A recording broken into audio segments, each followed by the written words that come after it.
एक कौवे की गरुड़ से दोस्ती हो गई। दोनों काफी समय साथ गुजारते थे। उनमें मित्रता इतनी गहरी हो गई थी कि आपस में कभी कोई बात नहीं छिपाते थे। एक दिन दोनों एक नदी के किनारे पेड़ पर बैठे बात कर रहे थे। तभी एक यमदूत उधर से गुजरा। वो कौवे को देखकर मुस्कुराया। गरुड़ और कौवे ने उस यमदूत को अनदेखा किया और अपनी बातों में लग गए। लेकिन अगले दिन फिर वही हुआ। दोनों बातें कर रहे थे, तभी वो ही यमदूत फिर उधर से गुजरा। वो फिर कौवे को देखकर मुस्कुराया।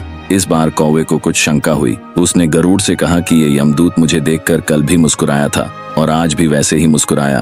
कुछ गड़बड़ है, हो सकता है मेरी मृत्यु आने वाली है। गरुड़ ने उसे समझाया कि ऐसा कुछ नहीं है, ये एक संयोग भी हो सकता है, तुम चिंता मत करो। 2-3 और ऐसे ही निकले। रोज यमदूत कौवे को देखकर मुस्कुराता। अब तो कौवे को यकीन हो गया कि निश्चित ही मेरी मौत नजदीक है। उसने गरुड़ से कहा, मित्र मैं मरना नहीं चाहता, लेकिन ये यमदूत जरूर 1-2 दिन में मेरे प्राण निकाल कर ले जाएगा। ये रोज ही मुझे देखकर मुस्कुराता है। गरुड़ को भी लगा कि हो सकता है कौवे का शक सही हो।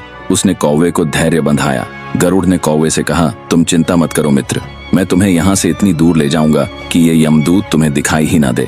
गरुड़ ने कौवे को अपनी पीठ पर बैठाया और उस जंगल से हजारों किलोमीटर दूर कैलाश पर्वत पर ले गया। दोनों को अब ये डर नहीं रहा कि यहाँ कोई उन्हें परेशान कर सकता है। लेकिन वे जैसे ही कैलाश पर्वत पर पहुंचकर एक गुफा तक पहुंचे, वहां वो यमदूत पहले से ही मौजूद था। उसने कौवे को देखते ही उस पर पांच फेंककर उसके प्राण निकाल लिए। गरुड़ देखता रह गया। उसने यमदूत से पूछा, तुमने इसे मारा क्यों?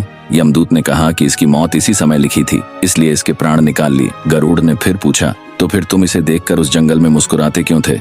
इसे मारना ही था तो वहीं मार देते। यमदूत ने जवाब दिया, इसकी मौत कैलाश पर्वत पर ही लिखी थी, लेकिन 4-5 दिन पहले इसे उस जंगल में देखकर मुझे ये आश्चर्य हो रहा था कि ये इतने कम समय में वहां पहुंचेगा कैसे, क्योंकि इसके पंख भी छोटे हैं और ये लंबी उड़ान भी नहीं भर सकता, तो हजारों योजन दूर कैलाश तक ये पहुंचेगा कैसा? यही सोचकर मैं रोज मुस्कुराकर गुजर जाया करता था, लेकिन भाग्य देखो, तुम इसके परम मित्र ही इसे यहाँ तक इतने कम समय में ले आए।